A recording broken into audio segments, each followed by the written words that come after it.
지난번에 이어서 또 서울시에서 모아타운을 확정 발표를 했습니다. 이번에는 세대수는 적지만 무려 5군데라고 말씀드릴 수 있는데, 서울시는요 불과 보름 만에 모아타운과 모아주택 총 9군데, 세대수로 따지면요 6,487세대예요. 그런데 여기서 정말 중요한 거는 건물이 얼마만큼 짓느냐가 중요한 게 아닙니다. 이 지역 모두 다 혼재돼 있죠. 낡은 빌라, 단독주택, 다가구주택, 이런 낡은 주택들이 아파트로 바뀌는 신호가 켜진 곳들이라는 게 가장 중요한 포인트라고 말씀드릴 수 있습니다. 우리가 이제 지난 영상에서는 언제 들어가야 하느냐를 짚어드렸어요. 자, 오늘은 한 발 더 들어갈게요. 어디가 우리 다음 순서가 지정될 것인가, 이거는 미리 예측을 할 수 있다면 정말 큰 도움이 될 것으로 생각이 됩니다.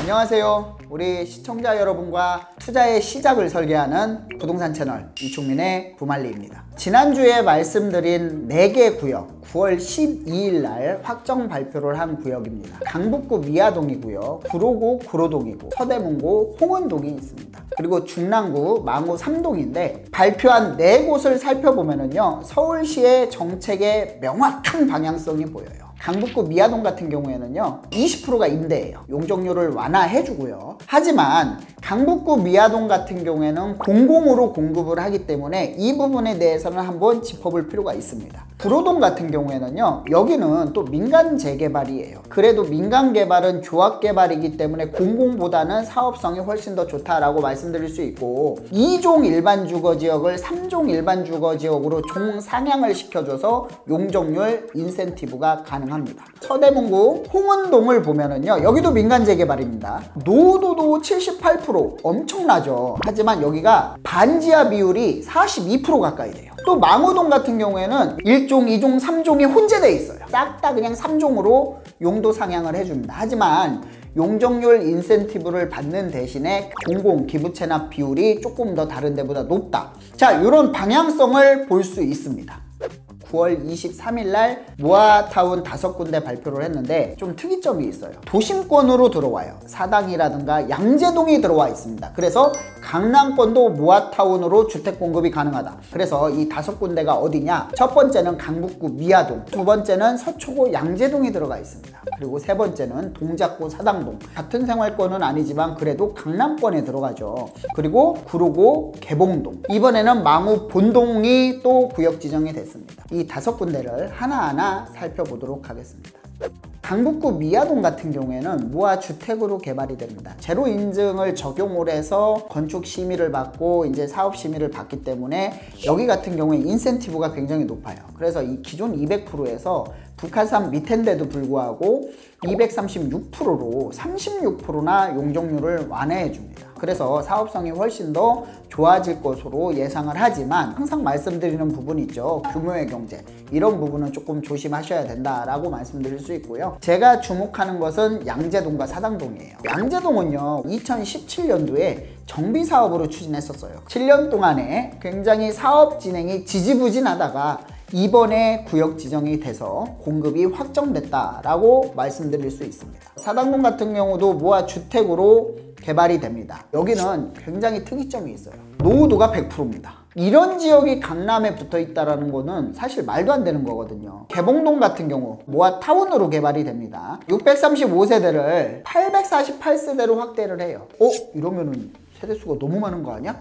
야, 여기 사업성 대박이겠다. 하지만 임대주택이 212세대나 포함되어 있어요. 사업성은 크게 높을 것 같진 않다라는 부분을 말씀드릴 수 있는데, 하지만 여기가 1, 2종이 혼재되어 있는데 1종도 2종으로 상향을 해주기 때문에 용적률 인센티브는 좀 받을 수 있다. 그러니까 임대 아파트를 많이 공급을 하는 거죠. 212세대나. 망우 본동 같은 경우에는 모아주택을 3개를 묶어서 개발을 합니다. 그래서 763세대를 1179세대로 개발을 해요. 여기도 용적률이 2종, 3종이 혼재되어 있지만 3종으로 통일을 해서 용적률을 300%나 줍니다. 그렇기 때문에 또 기부 체납이 많이 들어가야 되겠죠. 임대 아파트가 302세대나 나오기 때문에 사업성은 굉장히 좋아질 것이다 라는 점을 말씀드리고 싶습니다. 자, 우리가 9월 12일 날 지정된 모아타운 모아주택 4곳, 9월 23일 날 지정된 모아타운 모아주택 5곳, 총 9군데에서 우리는 공통점을 좀 찾아볼 수 있어요. 서울시에서는 어떤 방향으로 모아타운 모아주택으로 지정을 해서 아파트를 주는지, 자, 우리는 이 부분을 좀 주목해야 됩니다. 가장 큰 목적은 주거환경 개선의 목적이 있습니다. 9곳 모두 보면은 단독주택과 다가구주택이 오래된 빌라와 혼재되어 있는 지역들, 이런 지역들을 주목을 해야 될 것이고요. 정비사업의 일환인 이상의 사업들은 전부 다 노후도는 제일 우선 조건이다 라고 말씀드릴 수 있어요. 그리고 그 다음 살펴볼 부분이 입지 연계와 교통의 개선 측면에서 살펴볼 필요가 있습니다. 대부분은 지하철 인근이거나 역세권 예정지, 구로동 같은 경우에도 대림역이나 구로역 인접해 있어요. 망우 3동도 망우역 인근에 있고요. 개봉동도 개봉역 인근에 있습니다. 그리고 용도 지역이 상향될 수 있다는 점, 구로동 같은 경우에는 2종에서 3종으로, 망우동 같은 경우에는 3종으로 아예 1, 2, 3종에 혼재되어 있지만 3종으로 통합을 해줘요. 용적률이 엄청나게 올라가는 거죠. 그리고 미아동 같은 경우에는 고도 제한 완화로 용적률을 완화해줬다라고 말씀드릴 수 있습니다. 지금까지 9군데의 공통점을 말씀드렸어요. 자, 그러면 분명히 차별점이 있을 겁니다. 기존 4곳 같은 경우에는 용적률, 용도 지역을 상향하는 데 초점을 맞췄어요. 하지만 추가 5곳은 고도 제한을 완화해 주거나 사업 지연된 것을 재추진하거나 노후도가 100%인 지역을 긴급 정비가 필요한 지역들, 이렇게 상황별로 맞춰서 구역 지정을 했다라는 것이 차이점이라고 말씀드릴 수 있어요. 그리고 임대 비율 같은 경우인데요, 기존의 4곳은 대형 위주로 공급이 되기 때문에 임대 비율이 비슷했어요. 9월 23일 날 지정된 5곳 같은 경우에는 소형 비율이 높은 양재동이나 미아동 같은 경우에는 임대 비율이 굉장히 낮은 편이에요. 그리고 개봉동 같은 경우에는 임대 비율이 높게 나타난다. 그래서 임대 비율 또한 구역마다 차이가 있다라는 점이 또 차이점으로 말씀드릴 수 있습니다.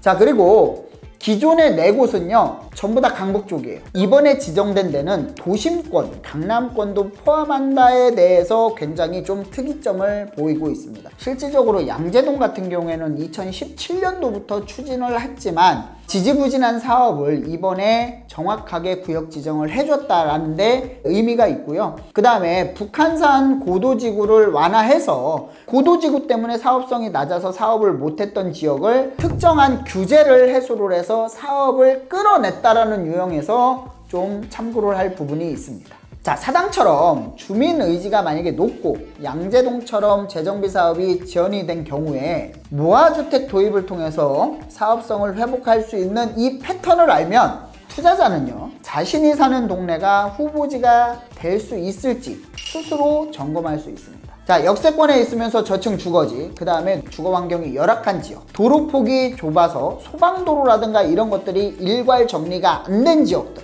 이런 지역들이야말로 다음에 지정될 가능성이 높다라는 것을 말씀드리고 싶습니다.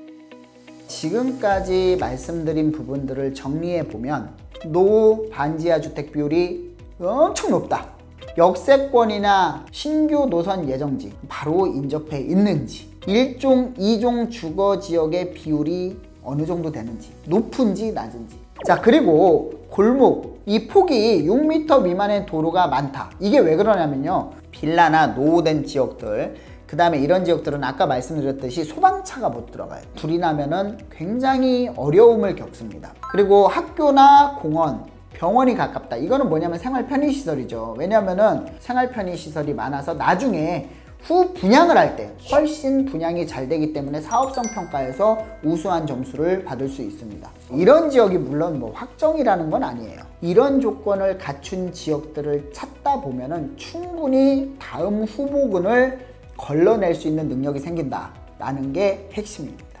자, 지금까지 여러분의 투자 여정을 함께하는 채널 이충민의 부말리였습니다. 감사합니다.